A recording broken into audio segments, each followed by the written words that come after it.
ملک کے حوالے سے، رازداری کے حوالے سے بڑی اہمیت کا حامل تھا، جو انہوں نے زبان زد عام کر دیا ہے۔ لیکن اس کے بعد جو بھی صورتحال ہے پاکستان میں سیاسی حوالے سے، میں اس کا ذکر کروں گا، اس میں اب ان سے کہا جا رہا ہے کہ وہ معافی مانگے حکومت کی جانب سے، لیکن انہوں نے واضح طور پہ کہہ دیا ہے کہ کیسی ندامت، کاہے کی معافی، سینے میں اور بھی بہت سارے راز دفن ہیں۔ اب یہ متنازع بیان پر معافی مانگنے سے انہوں نے انکار کر دیا ہے۔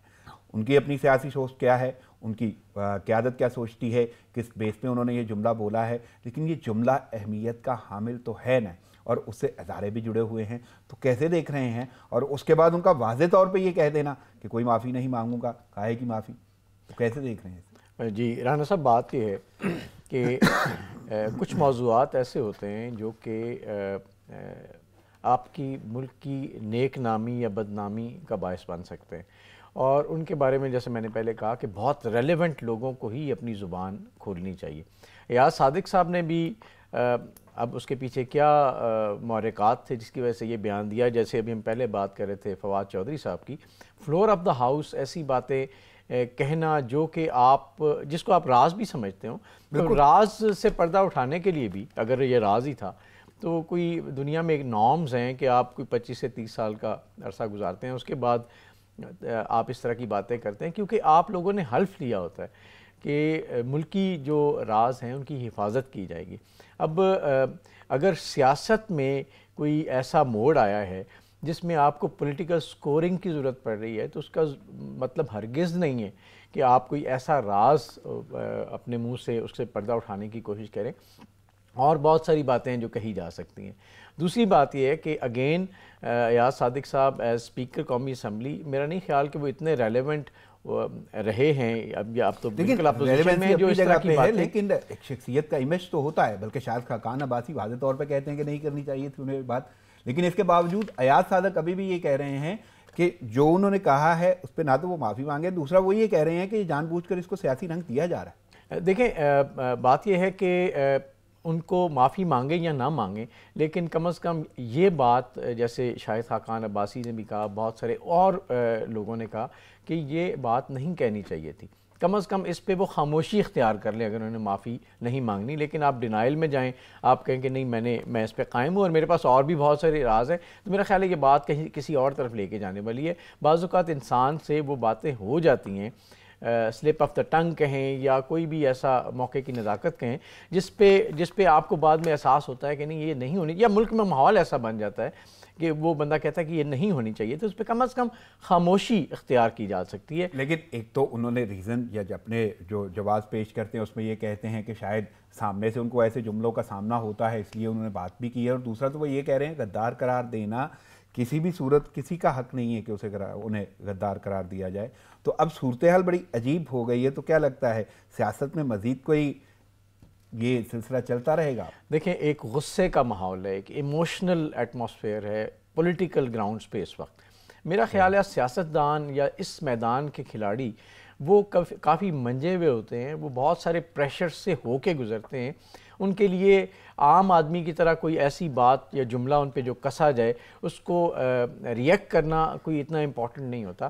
ایموشنل انٹیلیجنس ان کے اندر عام طور پہ بہت بہتر پائی جاتی ہے، اسی لیے وہ ان جگہوں پہ ہوتے ہیں۔